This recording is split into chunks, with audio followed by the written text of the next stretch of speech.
thing that I think a lot of folks don't know, that the topic of artificial intelligence has been around for many decades. The evolution of technology itself has historically changed the landscape of work. If you could go to the first slide.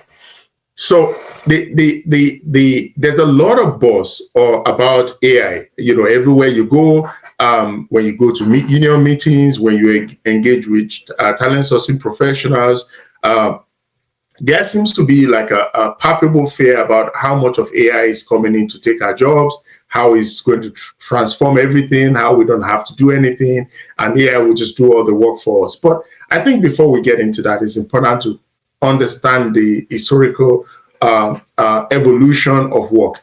In the last 250 years, we've seen a significant shift in how technology and the ability of us as humans to do things better, faster, more efficient has led to a revolution in the workplace, both from the angle of what constitutes work itself, all the laws that pertain to work, and how the workplace is being structured, including workers' rights, working 8 hours a day, the right age to start work. It used to be like 8-year-olds could work in a coal mine, but no, that's changed. So looking back 250 years, we started with more agro-craft-based work and economies. That's pre-industrial.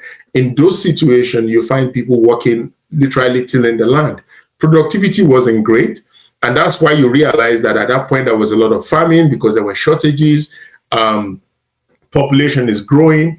And as we gradually eased into mechanization, where we had tractors, we no longer have horses and moles pulling and tilling the soil, we saw a shift. More people became engaged in the industrialized workplace, making the machines, working on carving metal or turning metal into tools that made work easier. Yes, there's still a lot of mechanical work, physical work and manual work that was being done, but that was a shift from the time where everything was done manually with hands. And then over the 20th century, we saw the age of digitalization and computerization of everything. And when we start thinking about that, we think about the impact of the First and Second World War on industrialization, when countries on both ends of the divide fighting on the war front in Europe, in North America, in Burma, had a lot of need to quickly manufacture equipment, manufacture all sort of, even food production was impacted by that. So computerization kind of rode on the wave of that. And there's a lot of discoveries in the 40s and 50s. I don't know if any one of us have seen the first set of computers or hard drives. They were huge. The first hard drive was the size of this room I'm sitting in. But over time, that changed. And also, as that was developing, the type and nature of work that was required to deliver the early computerization changed. And we saw what happened in the 90s and the 2000s with the dot-coms. Suddenly, we hear jobs like IT professionals, information service analysts. Those jobs were not in existence in the 60s and the 50s. As technology grew, so also did work, and the nature of work grew. And not only the nature of work, laws were evolved with the time, both employment and labor laws, occupational health and safety, which was missing in the days of the mines, became a forefront in the 50s and the 60s and the 70s. The point for going through all this is to say that what we're experiencing now is not new. We're just at the we're at the tip end of climbing another hill into technological advancement, which is artificial intelligence. For me, when I've been told to define what artificial intelligence is, I always try to use something that's more descriptive. Now, artificial intelligence for me, the way I describe it, is that mode of technology that is self-generating and self-activating and self-fulfilling. What that means is we now have technology that can actually do a lot of thinking, quote and unquote, on behalf, and then we only have to give it instructions. But on the deep end of it, artificial intelligence works on numbers.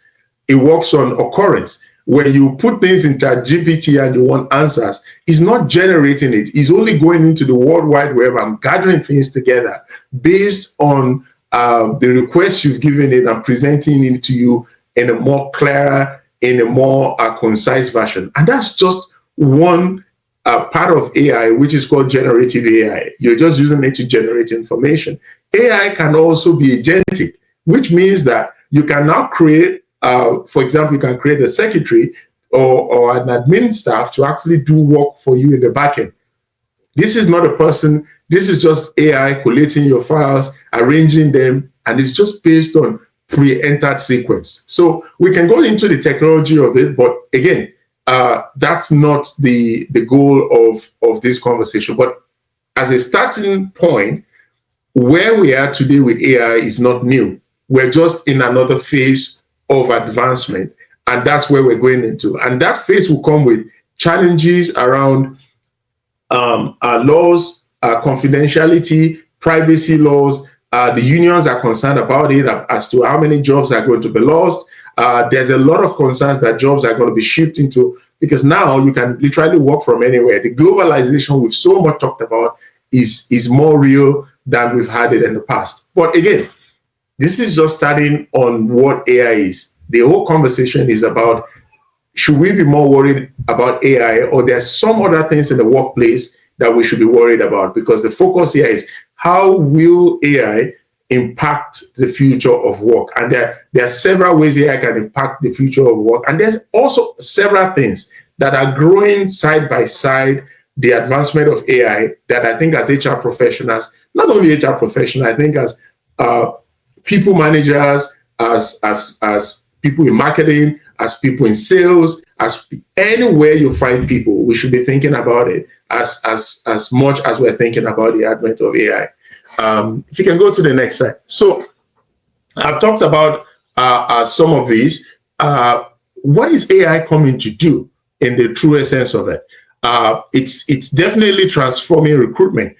We now have AI talking to AI, whereby you use your AI to develop your resume, and it's all fine and nice. And then on the other side, the talent sourcing specialist or recruitment platform also uses AI to screen your resume. So we're finding situations where AI is rejecting AI. There's a lot of conversations to be had about that. Also, it's redefining performance, right? A data-driven assessment and personalized career path. It's so incredible how AI can be used as a predictive tool to even measure performance of the team, especially in very high volume teams like sales, like marketing, like tech teams that are spread all over the world. AI is being deployed to actually do performance management. In fact, recently, Microsoft laid off about 500 employees and have all of them replaced by AI. But again, that's the scary part that folks talk about, that it's going to take up jobs, it's going to replace us, but it's just the beginning of the conversation. Of course, automation of administrative tasks, like I said earlier, AI cannot perform as an admin assistant, and a lot of these jobs are going to dissipate with time. And again, I mentioned agentic AI, where a lot of organizations, especially tech support, now use agentic AI, where you have a problem with your phone, you just type something on the internet and someone is answering you. You're actually thinking someone is a call center answering you and helping you to resolve your queries, but that's purely AI. In telecoms, this is going to be felt a lot. A lot of call center jobs are no longer needed because agentic AI can do that seamlessly. Although it's not perfect yet, but it's getting to the point where call centers for telecoms, for banks, for other kind of organizations would be a thing of the past. And different sectors have different impact on AI. The academia, for example, might not have as big impact in terms of, we still need thinkers, we still need people to do research in the lab. Telecoms, like I said, will be impacted. Oil and gas, it's very hard to have AI do all the drilling in the oil sands or, in the deep sea recovery project. But the point is, every organization, every setup would have different impact, and the impact will come at different life cycle of their existence. So it's real. This is not discounting here. We're just saying it's real. So in terms of the other areas I think we should be talking about, especially as HR professionals, in terms of the impact that we will feel in the future in the workplace, more than just AI.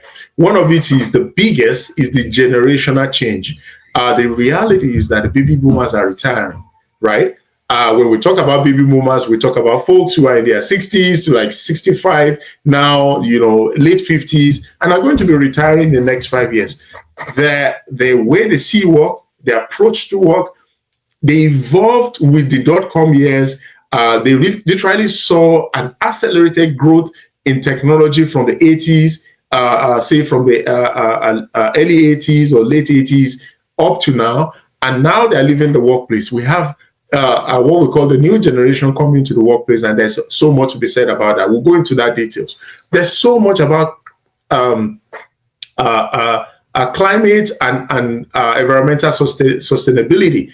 That a lot is gaining. In fact, I'm surprised, despite the fact that I've not lived in Nigeria for a long time, I'm surprised by the amount of conversation on climate action, on ESG that is currently happening in the workplace now. And it's interesting because it feels like suddenly the whole world is catching that fever, and that is impacting the kind of employees and the way people see employment. You have employees in the interview process asking recruiters, what's the organization's strategy on climate change, on environment and sustainability? And you're wondering, these never used to be the questions you get. Of course, COVID has demonstrated to the world that we can work remotely and we can work efficiently remotely. There's a divide in the generation in the workplace as to if this should continue, if this is the way to go, even if it's practicable to have a sustained business or on a remote work basis. Would also talk about that. And there's a rising workers' voice, and we've seen a resurgence of unionization, especially with young employees. I saw what happened in Dangote recently. I'm putting a piece together about it. There's a whole lot of return to the unions in this generation. A lot of younger workers really are very high on their rights, on how they are being treated, on psychological safety at work. And that also is a topic that we need to talk about in the future for HR professionals. So on the next slide, it's important to talk about the shifting values and expectations. Now for recruiters, on the recruitment space, I think I did mention a bit about it. There's so much that you get from your candidates now, because there's an elevated sense of, I need to know if the culture of your organization is right. I need to know, whether your organization fits into my purpose and flexibility.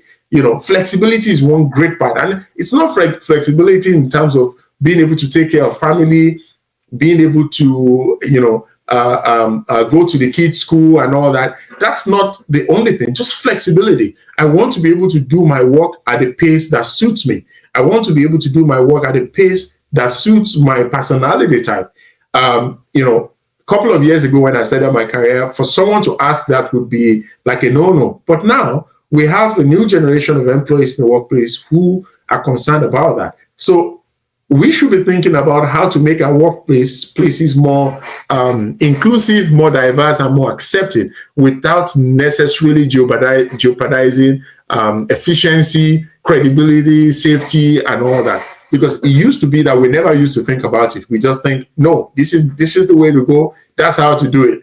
But in modern times, or in recent times, the demographic of employees who have require us to be able to think more creatively about this. And for HR business partners, it's important to, as well, not only HR business partners, for an organization, it's important to continue to tailor your engagement programs that fit into that multi-generational workforce. And again, we'll talk about more of that. Also, in terms of total rewards, flexible benefits, intergenerational mentorship is important. One of the things that we might be losing as the older generation, the baby boomers, transition out of the workplaces, if we don't gain not only the corporate knowledge from them, but the generational wisdom that kind of dominated how they were resilient and they were able to adapt to all the changes that happened in the 80s and the 90s and the 2000s, we will miss an opportunity to transfer some of these skills to the new generation. So as people are retiring, that constructive, positive engagement should be happening, not only talking about their pension, their benefits, and talking about climate action and environment and sustainability and governance. These imperatives are also quite obvious. There's so much conversation about the green economy now that it never used to happen. I am glad when I see a lot of organizations in Nigeria doing environmental sustainability, recycling, and all that. It's a big economy out there. It's billions and billions of dollars that we have potential as almost 200 million people. A lot of organizations will be coming into our space to do business in this space. And a lot of our engineers, a lot of our environmental scientists will also be moving into that work environment. Are we prepared to structure an environment that focuses on that value?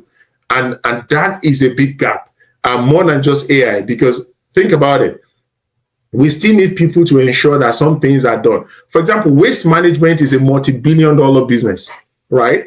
And we have organizations who are focused on that. Now, the way you manage those who do that work is different from the way you manage those who do work in the extractive industries like oil and gas and mining. So this emerging renewable energy, environmental compliance and sustainability strategy conversation should not be only at the corporate level, it should also be at the people level.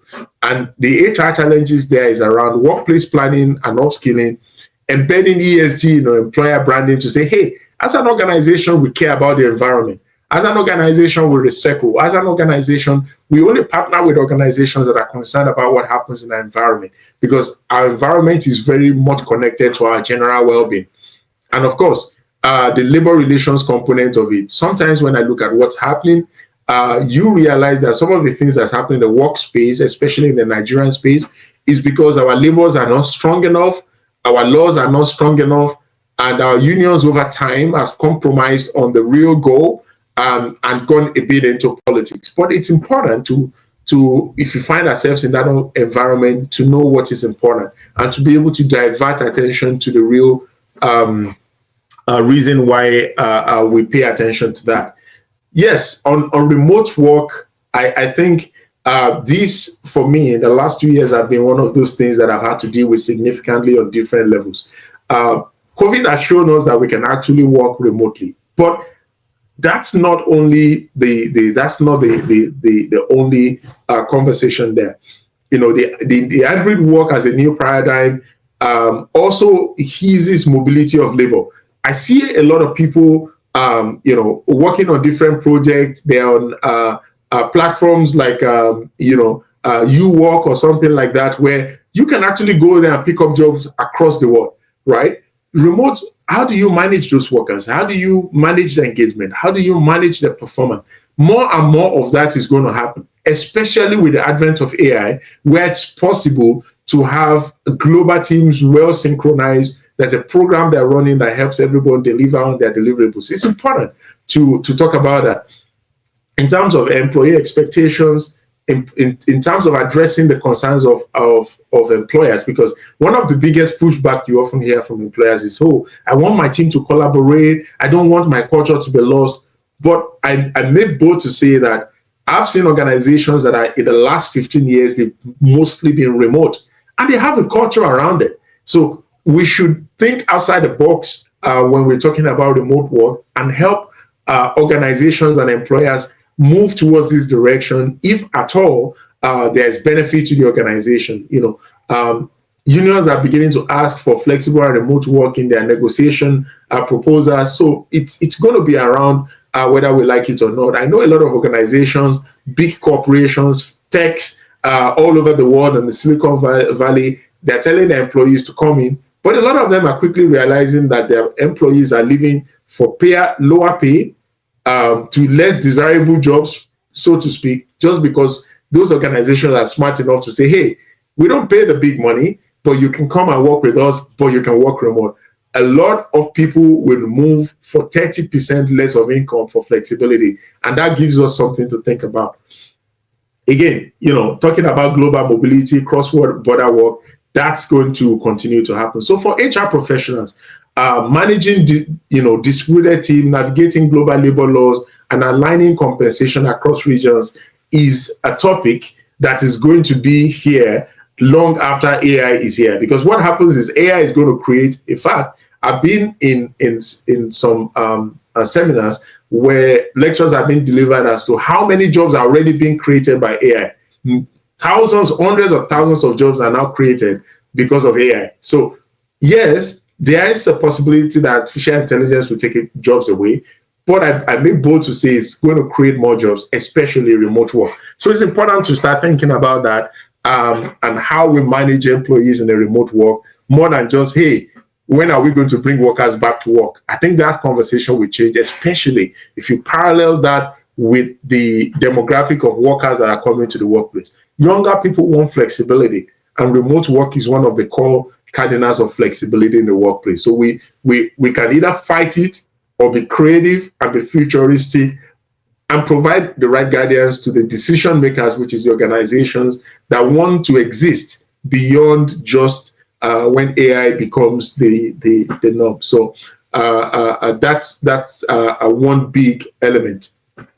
So on the next slide, there is what we call the rise of workers' voice and advocacy. I think I mentioned that earlier. Because now we're having younger people in the workplace who are now saying, you know what, I think it's better for me to be in the union.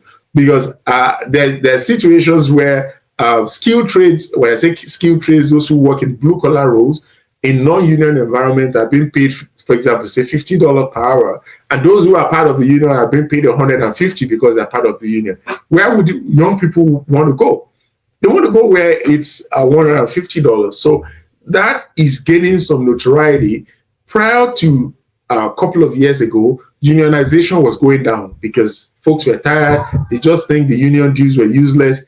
But post-COVID, a lot of organizations that had unions were doing way better in terms of their benefit, in terms of their pay, in terms of their work environment. And because of this, younger people are now finding that it's better for them to be in the union. Even in situations where they can't be in the union, their voices around their rights and the obligation of the employer to create a conducive work environment, to improve their benefits, to improve their flexibility, to provide tools, to pay for overtime, to improve their medical care coverage, to give them a lot of opportunity to actually have work-life balance become an issue. And that's not going to go away with AI. As long as you have employees in the workplace, they're going to want to fare better. They're going to want to earn better. They're going to want to live better as employees. They want to make more money because whether we like it or not, one of the cardinal goals of an employee is to be paid fairly for the work they do. So that conversation is not going away anytime soon. So that would continue to happen, especially in the tech sector. One of the biggest shifts in North America, and I don't know much about Nigeria at the moment, but I see the growth in fintech in Nigeria too. Organizations that never used to talk about unionization, like Starbucks, which is a coffee chain that's all over the world, now have unionized employees.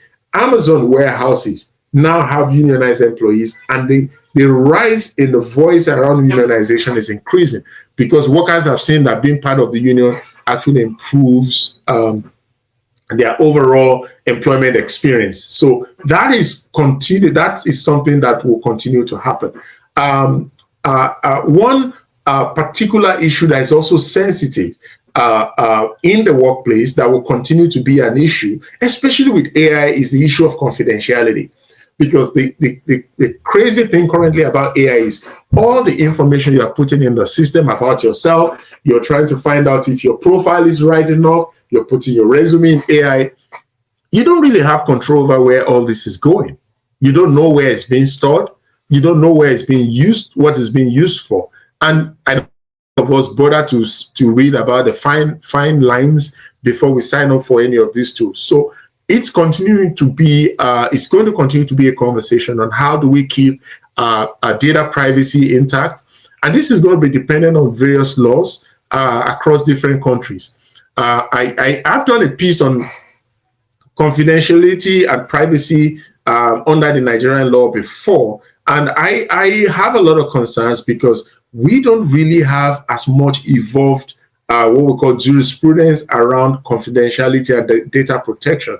What we have at best is contractual protection, which only goes so far.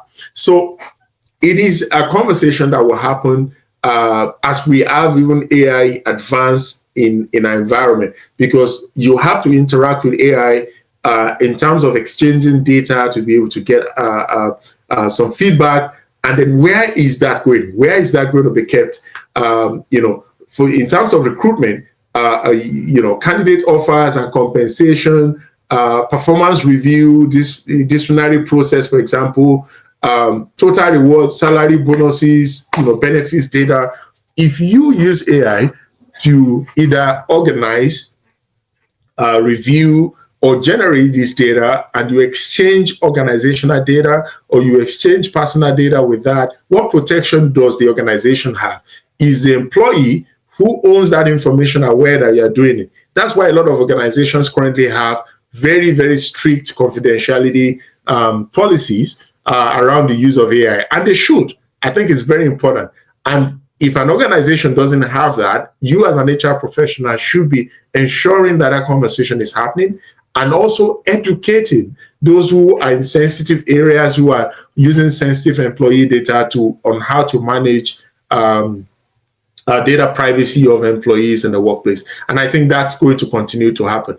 The major takeaways or touch points here is the fact that HR is at an intersection of technology, culture, and labor dynamics. We're always in the mix. That's why our role is so strategic. There's a shift in the business environment, we're directly impacted by it, because it impacts the amount of skills, critical resource we can find in the labor market. It impacts labor relations, impacts a lot of conversations in the workplace around attrition, around movement, around engagement, around culture. Confidentiality, like we mentioned recently, is critical to trust and effective operations. Employees and stakeholders need to know that the information they are sharing or providing is safe. It's important for HR to be future ready. This conversation should have happened actually 2 years ago, because now we have agentic AI. We have organizations that are disposing of 500 jobs for AI. That means we're already behind, because how do we reskill, retrain these younger employees who are losing jobs on how to re-enter the workplace with the right skill set to be able to succeed in the future? That's also a conversation that should be had.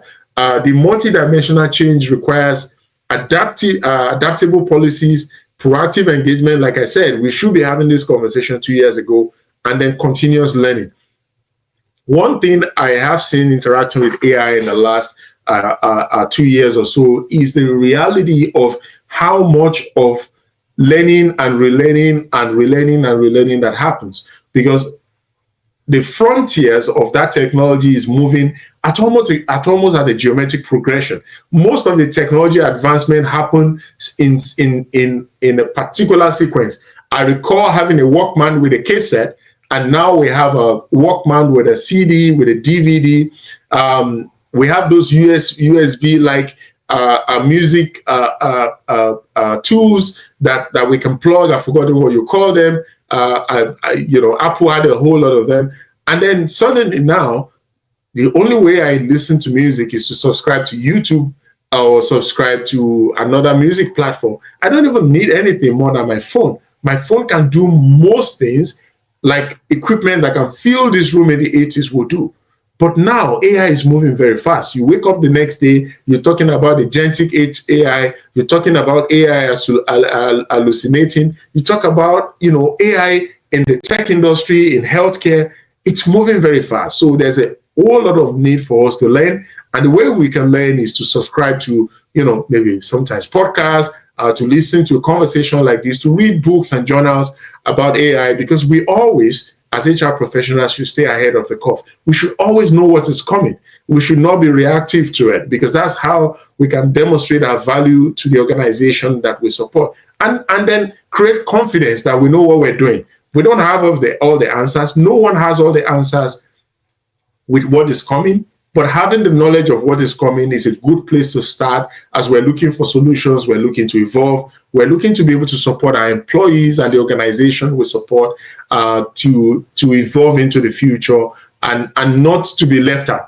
Because no one wants to be BlackBerry. If you remember what happened to BlackBerry, suddenly BlackBerry just became something of the past because of a lot of things, including the failure to evolve with the times. And I think organizations, from a structural point of view, from a technical point of view, and most importantly, from a people point of view, must learn to evolve into the future. So I do hope this conversation was useful. I know it's for the first part is one-sided, but I'm happy to take questions. I'm happy to go into deep dive of any part of what I just spoke about so that we can have a more robust conversation. Thank you very much.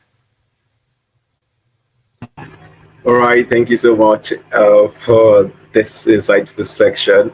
All right, so thank you so much, and I want to inform everyone on the section to kindly share your questions or comments in the comment section, and to be my pleasure to read it out. It will be my pleasure to read it out to so that he can actually attend to them. Thank you so much. And one interesting thing that you mentioned was that this conversation we are having about AI supposed to have happened 2 years ago. That means a lot of organizations, HR, and professionals across board. We are maybe in Nigeria, maybe in Africa, maybe across different borders. We are more reactive to it instead of being proactive, and that's one of the reasons for this platform, so that we can be more informed about what we should prepare for and be more proactive.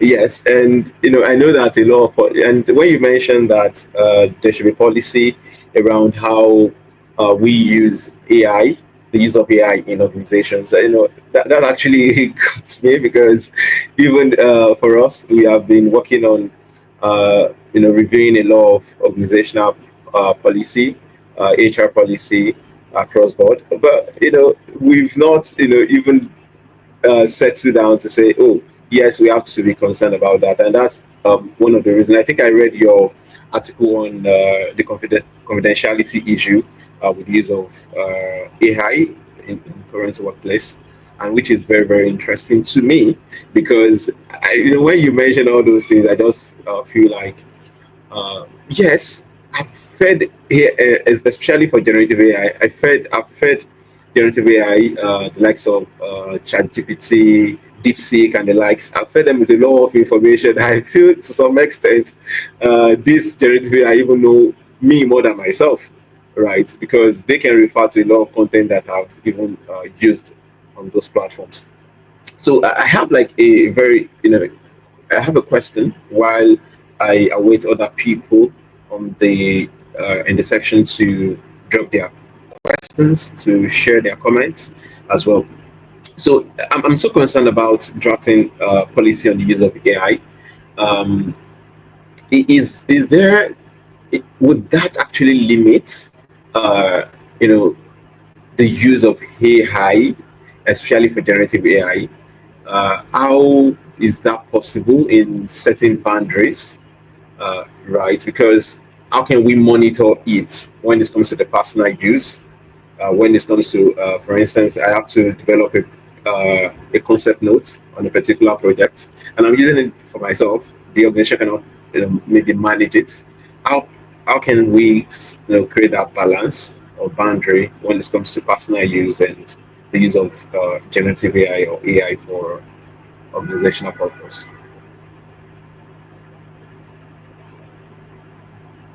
You are muted.